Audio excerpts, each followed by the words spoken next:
Yung mga bahay-sambahan ng Iglesia ni Cristo sa 163 countries. So, lahat ng currencies, name it, all of them, mayroon ng Iglesia ni Cristo. Yen, won, euro, USD, etc. Lahat ng pera sa buong mundo ay pumapasok dito sa loob ng Iglesia ni Cristo. Kaya ganun na lang kayaman ang Iglesia ni Cristo. Multi-trillionaire. Kabantay ka? Kung ikaw ay bago pa lang sa channel na to, before going any further, mag-like, subscribe, and share to our YouTube channel. Buhay ka pa ba? Ito mga to parang ano lang makakuha ng mga viewers. Mayroon akong mga nakita noon sa YouTube na ano sila, masaya sila, inatake nila yung iglesia. Ngayon, siguro ano-ano na lang yung mga masamang nilabas sa bibig nila. Kinasuhan ng libel. Happy now sa viewers, iyak later. Ito, few days from now, diba, hingi ito ng tawad. Ito nga si Ramon Tulfo ba yun? Diba? Ganon din. Ang nagmamayabang na ako tinatakot niyo ako, mayroon akong abogado di Campanilla, hindi ako natatakot sa Iglesia ni Cristo. After parang basang sisiw, umiiyak kasi yung libel pa rin ba ang kaso noon? Hindi lang sa isang lugar, sa iba't ibang branch sa Luzon, Visayas at Mindanao. Kasi mga buong Iglesia ni Cristo yata yung niya, yung nilalibel niya, kaya nakakaawa ka sa mga sinasabi mo. Pero ito yung pinakamagandang sagot dyan, ito. Kaya kapatid na Eranio Manalo pa rin. Ayan. Masasabi natin ang Iglesia ni Cristo na nagsimula rito sa Pilipinas, sinimula ng isang Pilipino at itinataguyod ng angaw-angaw ng mga Pilipino ay tumayo sa kanyang sariling paa. Wala hong tumutustos na dayuhan. Wala hong foreign aid.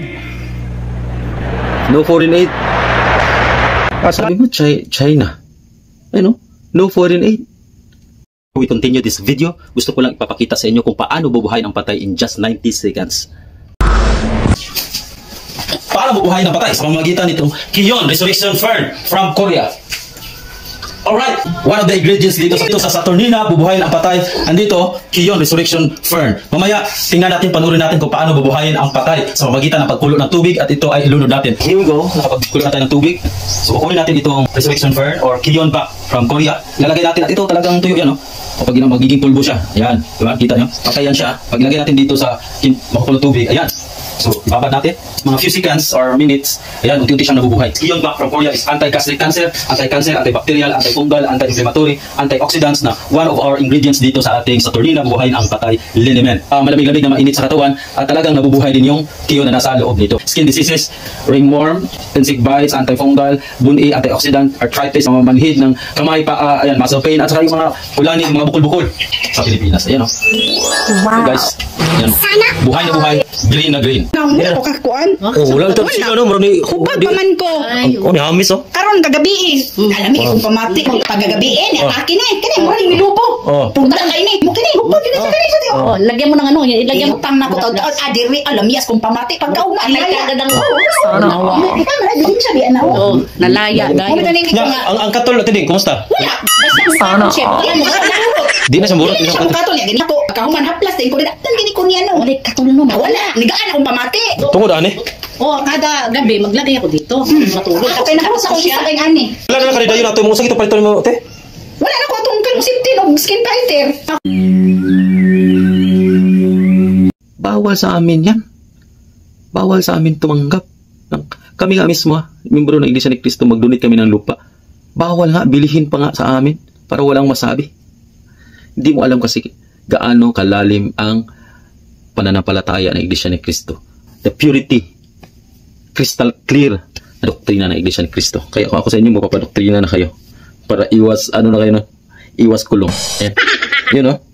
Na-debunk natin, hindi tayo kontrolado ng dayuhan, walang foreign aid kasi nga ang Iglesia ni Cristo lumitaw sa Pilipinas.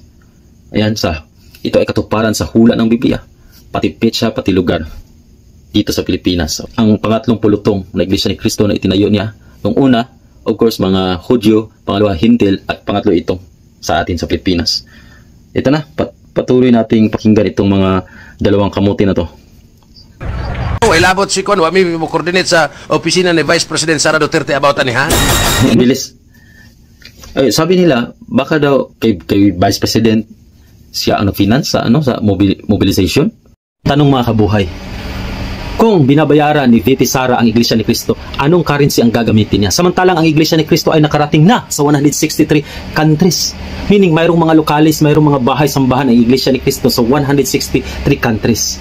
So, lahat ng currencies, name it, all of them, mayroon ang Iglesia ni Cristo.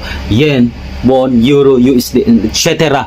Lahat ng pera sa buong mundo ay pumapasok dito sa loob ng Iglesia ni Cristo. Kaya ganun na lang kayaman ang Iglesia ni Cristo. Multi-trillionaire. Kabantay ka? Ito na lang ang pinaka-simple explanation. Kung mayroon siyang allegation pero hindi napapatunayan na 123 million confidential fund, pinoproblema nila, sa Iglesia ni Cristo, billion yung ibabayad niya? Hindi siya. Kaya dapat ayusin niyo yung pag-iisip niyo. Pero ang pinaka-the-best na sagot niyan, ito. Hindi naman tayo kumukuha sa kinikita ng kasino. Wala tayong pasugal, paperya, walang loterya, walang bingo, para lang makalikom ng pera. Wala ho niyan. Correct. Lalo namang hindi tayo tumatanggap ng pera mula sa mga kandidato o sino mang pinuno ng gobyerno. Napakalinaw, ang Iglesia ni Cristo ay hindi tumanggap ng pera sa alinmang pinuno o alinmang politiko. Ang Iglesia ni Cristo ay walang korupsyon. Taas noo at isinisigaw pa ng tagapamahalang pagkalatan na ang Iglesia ni Cristo ay walang korupsyon sa harap ng mga politiko. Kasi during that time, bumisita yung Vice Presidente na si Laurel at yung si Speaker Mitra. Inilantad pa, kung panoorin niyo yung buong video, inilantad pa sa harap ng mga politikong ito na ang Pilipinas ay nasa top 6 na pinakamahirap sa buong mundo kung hindi ako nagkakamali. Punong-puno ng korupsyon at kahirapan. Contrary, oppositely sa nangyayari sa Iglesia ni Cristo na pasulong church itself na walang foreign aid. 80s pa to. Imagine gaano ka-successful ang Iglesia ni Cristo ngayon. Now mga kabuhay, to put in summarize, ang Iglesia ni Cristo is very successful kumpara sa pamumuno ng gobyerno dito sa Pilipinas. Abantay mo? O ipagpalagay natin hindi kasama yung presidente at vice-presidente. Kasi ang Pilipinas, one of the most corrupt country. Okay, pagpalagay natin mula sa mga senadores, mga congressman, mga gobernadores, mga mayores, mga barangay captain, barangay tagay, at kayong dalawang mga kamuti. Kaya naghihirap ang buong Pilipinas. Mismo kami, bawat isa, yan ang tagubilin sa amin. Kahit bigyan kami ng cake, lalo na sa eleksyon, tapos ano-ano binibigay, nako, pag nakita kami, siguradong matitiwalag. So lalo na kung ito milyon-milyon, di ba?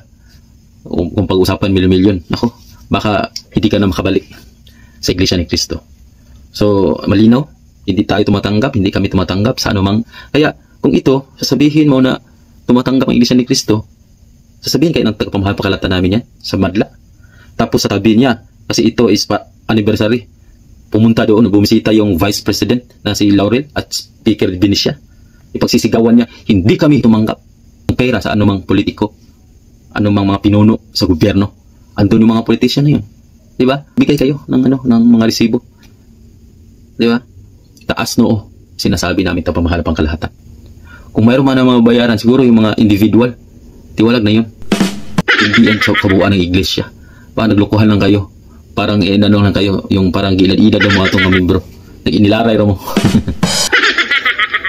Ay, continue. Giklaro na nila. Pero ang mobilization, wala pa nila giklaro. Ha? Lugin sa gilid, bayad at sila sa mga bus. Sa daily problema, basta expenses sa Iglesia ni Cristo, wag problema tinaw na Sir Boy kay at 200 milyones kung kada-election po na dawat. Alag-kalain boy, pero tinaw boy, ako suhito kay ko kay PC ko. 200 million po budget sa kunay. Sa Iglesia ni Cristo. Kanang love affair, reguro sa mga politician. Kung ano? Ay nalago ilaratits kay kung ila kung kuan wa magipoy mutugan pero ang tinuod lang.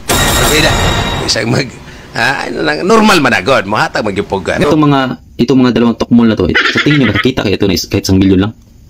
Kasi pag magsalita, ilara ko ni mo 200 million.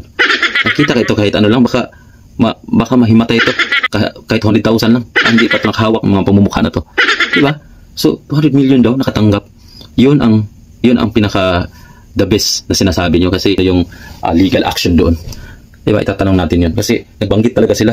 Parang confirm nila na tumanggap ng 200 million. Guys, 200 million? Ako, yung 200 million, isang pagsamba lang siguro yan sa... Yung 200 million, isang pagsamba lang yan ipapalagay natin sa 3 o 2 distrito.